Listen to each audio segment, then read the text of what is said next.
मुझे ये जरूर पता था कि पापा की आर्थिक स्थिति बहुत ही खराब थी। जानते हैं, उस समय मुझे खुद पर भी विश्वास नहीं था। अब की बार हम मम्मी और पापा को निराश नहीं होने देंगे। पापा का सारा कारोबार ठप हो गया। खाने पीने के लिए सोचना पड़ता था, दाने दाने को मोहताज बनाना पड़ता था। तब वहाँ पर हमको बहुत बुरा लगा और मैंने अपना लक्ष्य निर्धारित किया।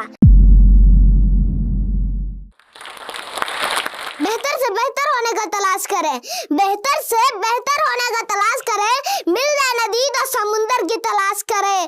टूट जाते हैं शीशे पत्थर की चोट से, पत्थर टूट जाए ऐसे शीशे तलाश करें। मेरा नाम बॉबीराज है। मेरे घर में कुल 4 फैमिली रहते हैं। हम 3 क्लास में पढ़ते हैं और 10 क्लास का मैथ पढ़ा देते हैं। और मेरे पापा का नाम हुआ राजकुमार महतो, वो भी पढ़ाते हैं।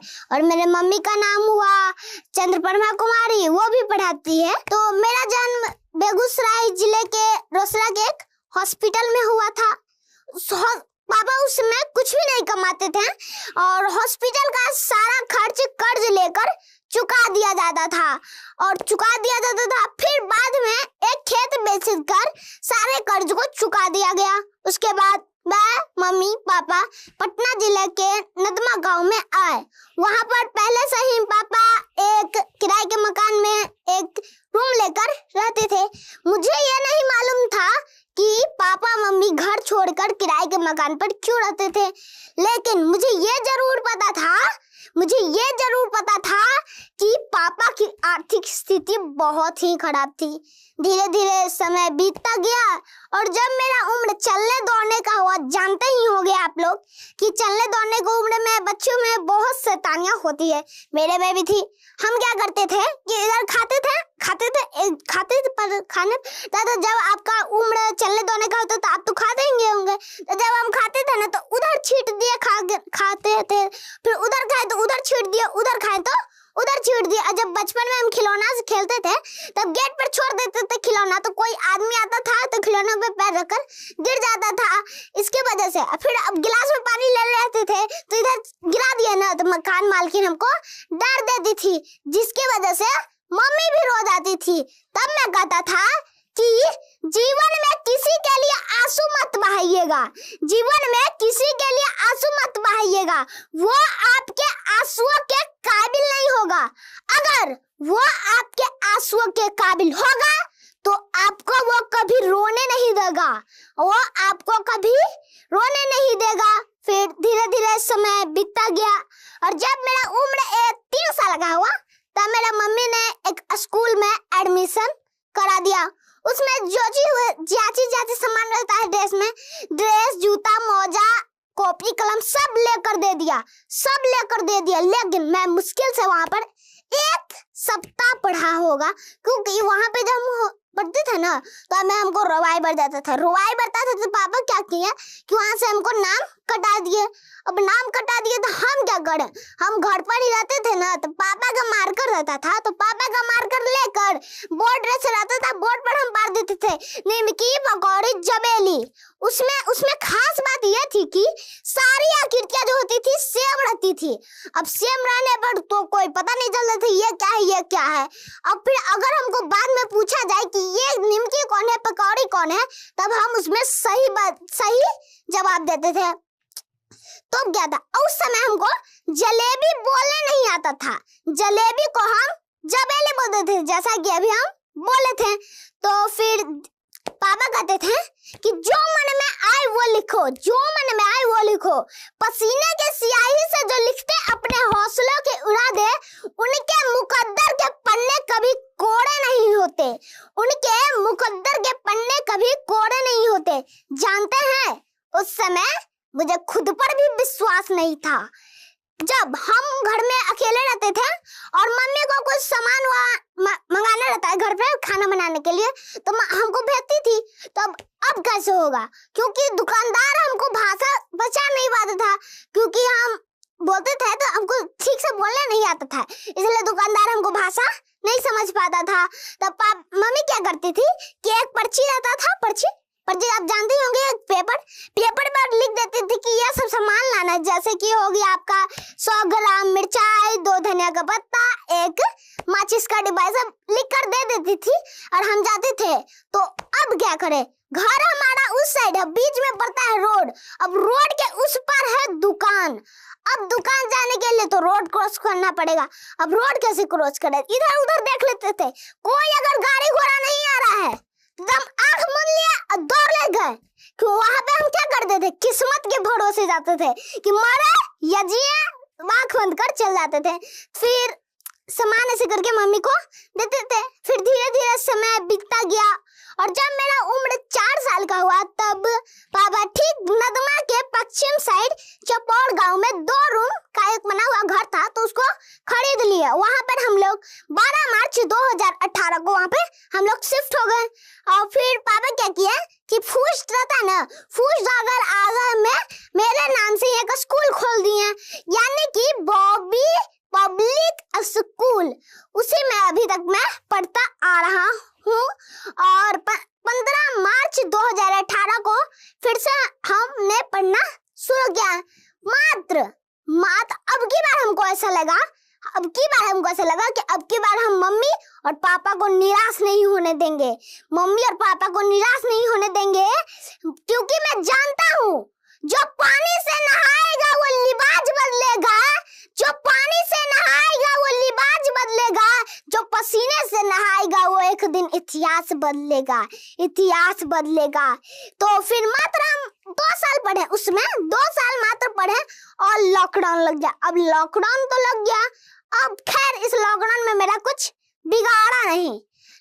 ताज्जुब की बात यह है कि इस लॉकडाउन को हम सौभाग्य कहें या दुर्भाग्य इस बात के लिए कि पापा का सारा कारोबार ठप हो गया। अब ठप हो गया तो पैसा आना तो बंद होना था, तो पैसा आना बंद हो गया। खाने पीने के लिए सोचना पड़ता था, दाने दाने को मोहताज बनाना पड़ता था। दूसरी तरफ सौभाग्य इस बात के लिए कि क्या हुआ ना कि पापा को पहले फुर्सत नहीं रहता था हमको पढ़ाने का, अब पापा को फुर्सत मिल गई, टाइम था पापा के पास हमको पढ़ाने का।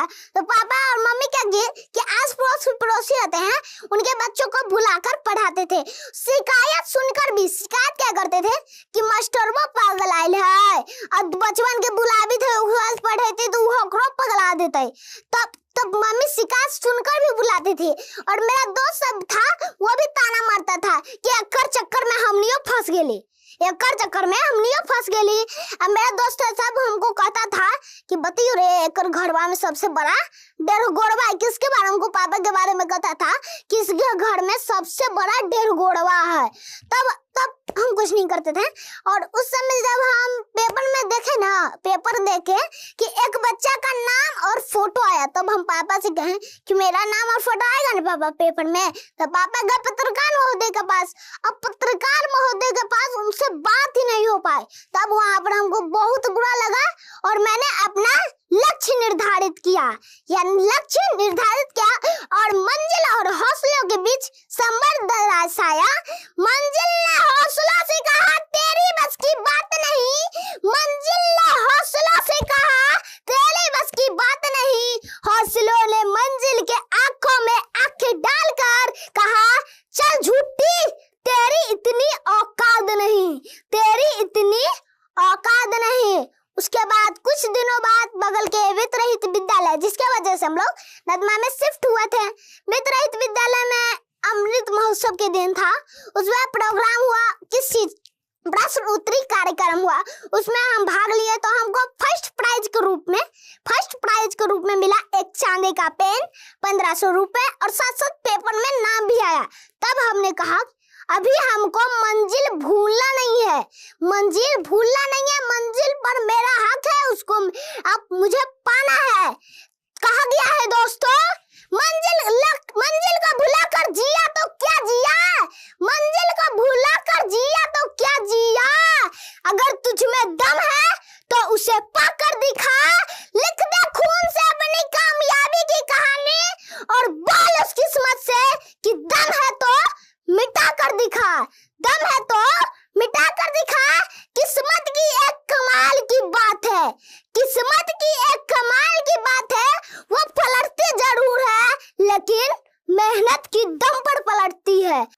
सोच रहे होंगे कि मैं 10वीं क्लास के बच्चे को पढ़ा कैसे सकता हूँ। पढ़ाने के बाद से पहले मैं बता देता हूँ कि मैंने कैसे पढ़ा। तो उसमें हमारे लॉकडाउन के टाइम में एक बेसिक मैथ लिखा गया था।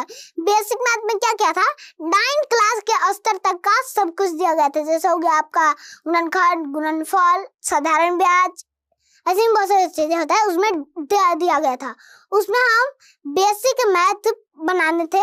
जब हमारा बेसिक मैथ क्लियर हुआ तब हम 6-7 का मैथ बना लेते थे आसानी से, क्योंकि वहाँ पर तो 9 तक का दिया होता था, हम 6-7 का मैथ बनाते थे। फिर जब उससे हमको बेसिक मैथ से क्या हमको लागू हुआ कि सब हमको फॉर्मूला का यूज पता चल गया। अब यूज पता चल गया तो क्या होता है कि कोई भी आप बुक लाकर रख दीजिए ना, तो उसमें से हम प्रश्न बना लेते हैं। एनसीईआरटी हो, आर.डी. शर्मा, ऐसे बुक्स होते हैं, तो आप रख दीजिए तो हम उसमें से सवाल बना सकते हैं। पढ़ते थे तो उसमें हमको कुछ प्रश्न होते थे जिसमें से हमको कुछ गड़बड़ी होता था। तो एक बार क्या हुआ कि कुछ बच्चे होते थे जो बनाते थे, तो वो पीछे छूट गए, तो हम उसको बताने लगे थे, बता दिए ना, तब उसका भी छुट्टी हो गया जल्दी। और तब हमको ऐसा लगा ना कि वो प्रश्न हम कभी भूले ही नहीं। जब जो प्रश्न उसको बताए ना, वो प्रश्न हमको भूले ही नहीं। तब हमको ऐसा लगा कि पढ़ने से अच्छा तो पढ़ाना ही है, अपना उसका रिवीजन भी हो रहा है। अब पढ़ेंगे तो कॉपी कलम भी खत्म हो जाएगा। आप जब उसको बता रहे हैं तो उसमें उसका कॉपी कलम खत्म हो रहा है, मैं तो कुछ हो नहीं रहा। इससे यही हमको फायदा लगा। और क्या होता था कि जो रिवीजन हो जाता था उससे, जिससे हमारा मैथ कंठस्थ होता था। अभी तो मैं सिर्फ अपने दोस्तों को पढ़ाता था, लेकिन एक दिन कैसा हुआ कि मेरे पापा जैसा कि आपने हमको बताया कि मेरे पापा पढ़ाते हैं, तो एक दिन क्या हुआ कि पापा को कोई और काम में लग गया, तो पापा कोई और काम करने लगे तो उनका क्लास खाली रह गया। तो हम सोचे कि बच्चा उठ के कहीं चले गया तो क्या हुआ। तब हम कहा कि हम भी पढ़ाना शुरू कर दिए। तो उसमें हमको लगा कि पहली क्लास तो हम ये ले लिए, पढ़ाना शुरू किया, तब हमको लगा कि अरे बाप रे बाप, हम तो इसको भी पढ़ा दिए। अब क्या होगा, अब हम धीरे धीरे बढ़ते गए, उसी समय बीता गया, तब हम और स्तर के बच्चे को भी पढ़ा लेते थे। और आज मैंने अपना YouTube चैनल भी बनाया है जिसका नाम हुआ बॉबी राज ऑफिशियल। जो बच्चे मेरे से नहीं पढ़ पाते हैं वो ऑनलाइन पे भी पढ़ लेते हैं। धीरे धीरे हम पढ़ाते गए, पढ़ाने के बाद धीरे धीरे हम पढ़ाने लगे और ज़्यादा, तो मेरा नाम आज पूरा बिहार लेने लगा। मेरा सपना था कि पेपर में फोटो आए, और धीरे धीरे मेरा सपना अभी पूरा हो रहा है। आज मेरा नाम पूरा बिहार ले रहा है, लेकिन अभी मुझे यहाँ पर ही नहीं रुकना है, यानी कि यहीं तक मैं सीमित नहीं रहना है, मुझे और भी कुछ करना है, क्योंकि मेरा लक्ष्य है कि हमको वैज्ञानिक बनना है। लक्ष्य हमारा यही है और मुझे इसे पूरा करना है। अब जरा एक बार सोच के देखिए, जो मीडिया वाला के पीछे हम भाग रहे थे गेट के अंदर जाने से पहले, अब वो मीडिया वाला हमको पीछे भाग रहा है। एक बार मन से सोच के देखिएगा। इसीलिए कहा गया है वक्त अभी भी है, वक्त यूं बर्बाद न कर, खींच ले कमान पर तीर और वार कर। ज्यादा से ज्यादा निशाना चूक जाएगा, जीतना है अगर तो कोशिश 1000 बार कर, कोशिश 1000 बार कर। अभी मैं कोशिश करता रहूंगा, अभी हमको बहुत ही कोशिश करना है, क्योंकि अभी मैं मंजिल पर पहुंचा नहीं हूँ। अभी तो बस हम खाई से उठकर जमीन पर अभी मैंने पैर रखा है। अभी तो मंजिल बहुत दूर है, मंजिल को हमें पाना है, उस पर मेरा हक है। ये नहीं कि मेरा नाम पूरा बिहार ले रहा है तो मैं महान हो गया, अभी भी मैं राही हूँ, अहंकारी नहीं। अहंकार लोगों को पतन की तरफ लेके जाता है। कहा गया है दोस्तों, छत को बहुत गुरूर था चित होने का, एक मंजिल और बनी छत फर्श हो गई, इसीलिए कहते हैं अहंकार नहीं कीजिएगा।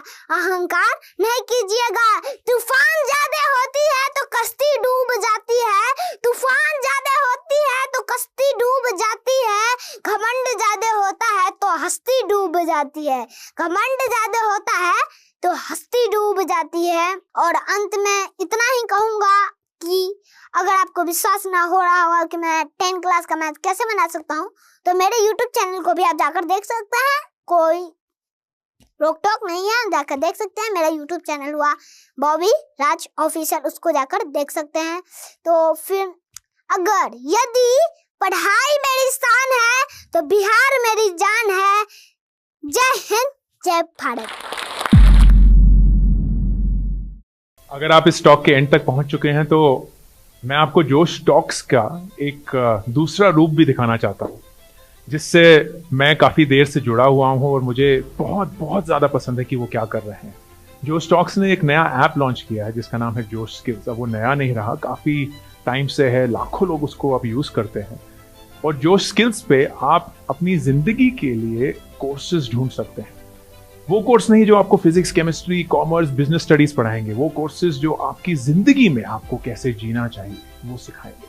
मैंने खुद जो स्किल्स पे बहुत सारे कोर्सेज बनाए हैं, पब्लिक स्पीकिंग पे, इमोशनल क्राइसिस कैसे हैंडल किया जाए, अपनी पर्सनालिटी कैसे डेवलप की जाए। हर एक कोर्स में डेली क्विजेज हैं, एक्सरसाइजेज हैं, एक बहुत ही खूबसूरत कम्युनिटी है जो आपको सपोर्ट करेगी, आपको इनकरेज करेगी।